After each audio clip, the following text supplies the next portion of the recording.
ఈరోజు ఈ వీడియోలో రంగులు మారే శివలింగం ఎక్కడుందో తెలుసుకుందాం. మన భారతదేశంలో అత్యధికంగా హిందూ దేవాలయాలు ఉన్నాయి.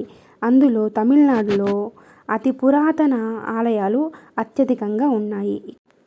ఇక్కడ సైన్స్కు చిక్కని ఎన్నో రహస్యాలు, సంపదలున్న ఆలయాలు చాలానే ఉన్నాయి. ఇందులో ఒకటి రంగులు మారే శివలింగం. ఈ రంగులు మారే శివలింగం శ్రీ పంచవర్ణేశ్వరాలయం తిరునల్లూరులో ఉన్నది. ఇక్కడున్న శివలింగం ఒక రోజులోనే 5 రకాల రంగుల్లోకి మారుతూ ఉంటుంది. శివలింగాన్ని రాగి, పింక్, గోల్డెన్ కలర్, ఆకుపచ్చ, అన్నోన్ కలర్లలో చూడవచ్చు. ఉదయం 6 నుంచి 8:24 వరకు శివలింగాన్ని కాపర్ రంగులో అంటే రాగి రంగులో చూడవచ్చు.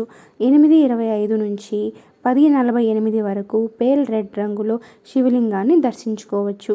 10:49 నుంచి 1:12 వరకు శివలింగం బంగారు కలర్లో దర్శనమిస్తుంది.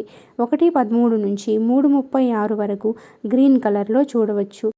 3:37 నుంచి సాయంత్రం 6 గంటల వరకు శివలింగాన్ని అన్నోన్ కలర్లో దర్శించుకోవచ్చు.